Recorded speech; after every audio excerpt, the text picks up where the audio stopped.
Hai teman-teman semuanya, jumpa lagi dengan Anka. Dan untuk video kali ini, mari kita belajar tentang seri reaktivitas logam. Dari yang paling reaktif sampai yang tidak reaktif. Di dalam video kita kali ini, kita akan belajari tentang konsep reaktivitas suatu logam. Kemudian kita juga akan menganalisis bahwasannya setiap logam akan memberikan reaktivitas yang berbeda apabila direaksikan dengan air maupun asam. Yang ketiga, kita juga akan memprediksi tentang seri reaktivitas suatu logam menggunakan kekuatan reaksi setelah mereka direaksikan dengan air ataupun asam. Sebelum kita mempelajari video ini lebih jauh, ada satu pertanyaan yang akan saya lontarkan ke kalian. Apabila kalian ingin membeli suatu cincin besi atau cincin emas dengan harga yang sama, mana yang kalian akan pilih?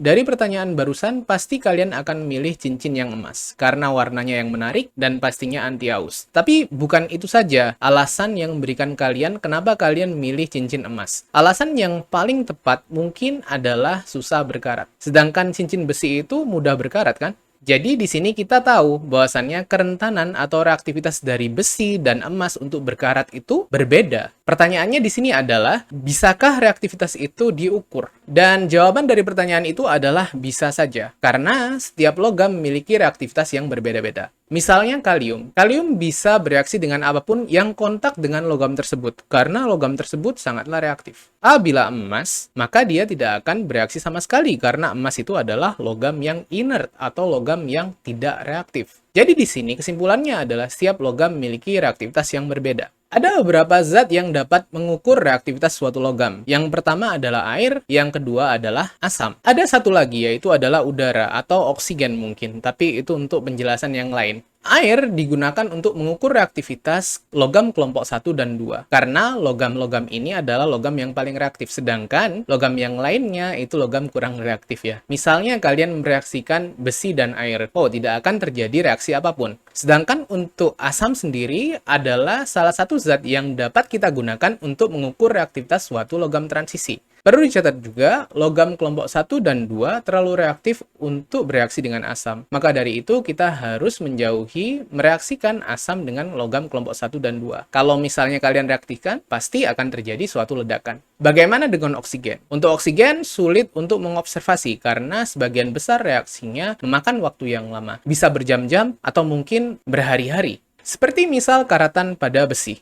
Yang pertama, mari kita lihat reaktivitas logam dengan air. Jadi seperti yang sudah kita ketahui di sini, air hanya berguna untuk mengukur reaktivitas logam kelompok 1 dan 2. Sedangkan logam transisi dan berilium tidak bisa bereaksi karena mereka kurang reaktif. Produk dari hasil reaksi ini adalah hidrogen dan hidroksida, atau yang biasa kalian sebut sebagai basa ya. Mari kita coba lihat satu-satu. Yang pertama adalah litium. Untuk logam natrium, reaksinya berangsur cepat disertai dengan ruapan gelembung. Sedangkan untuk potasium adalah reaksi yang paling bahaya karena dia juga disertai redakan. Dan reaksinya berangsur sangat cepat. Sedangkan untuk magnesium, dia hanya bereaksi dengan menggunakan uap. Sedangkan air saja tidak akan bereaksi dengan logam magnesium ini. Jadi bisa dianggap dia tidak akan bereaksi dengan air apabila tidak dipanasi. Dan yang terakhir adalah logam kalsium. Logam kalsium bereaksi dengan stabil dan juga disertai dengan ruapan gelembung. Dari hasil observasi antara reaksi air dengan logam, bisa kita ketahui untuk seri reaktivitas logam selama ini dimulai dari kalium. Selanjutnya dibuntuti oleh natrium, disusul dengan kalsium, litium, dan yang paling terakhir di sini adalah magnesium. Selanjutnya, mari kita coba menelaah reaktivitas logam dengan asam. Dan untuk reaktivitas logam dengan asam ini hanya untuk mengukur beberapa logam saja. Logam kelompok 1 dan kalsium yang terlalu reaktif dapat menimbulkan ledakan, maka kita tidak akan memberikan tes untuk mereka.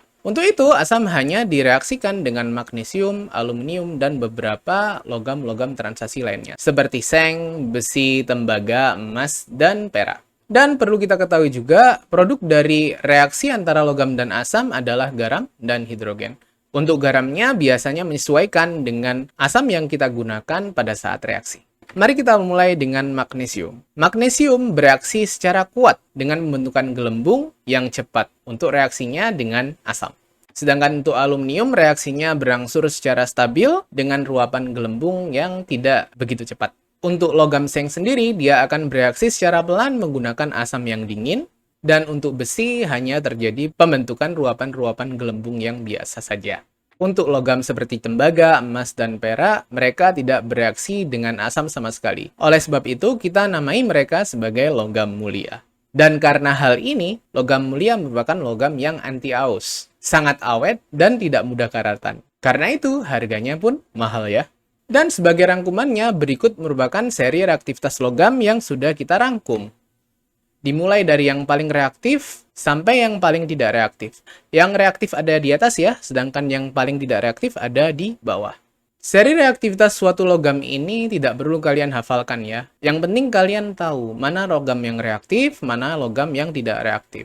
Karena logam-logam di sini juga pun sudah diklasifikasikan menjadi kelompoknya masing-masing. Dimulai dari logam yang paling reaktif. Logam yang paling reaktif adalah logam yang ada di kelompok 1, seperti kalium, natrium, dan litium. Kemudian disusul oleh logam kelompok 2 dan 3, yang dipresentasikan oleh kalsium, magnesium, dan aluminium. Selanjutnya, kita mendapati logam transisi, dan yang terakhir adalah logam mulia, adalah logam-logam yang tidak reaktif sama sekali. Makanya harganya mahal. Sebelum kita menutup video ini, saya punya 2 reaksi nih. Reaksi di sini disebut sebagai reaksi substitusi, karena terjadi pergantian logam antara logam yang di sini dengan yang di sini, seperti yang kalian lihat di produknya ya. Pertanyaan dari saya, mana reaksi yang benar-benar nyata? Yang dimaksud nyata di sini adalah reaksi yang benar-benar bereaksi. Tolong komen di bawah dan berikan alasan kalian. Apabila kalian ingin mengetahui jawabannya, tunggu video selanjutnya di beberapa minggu mendatang.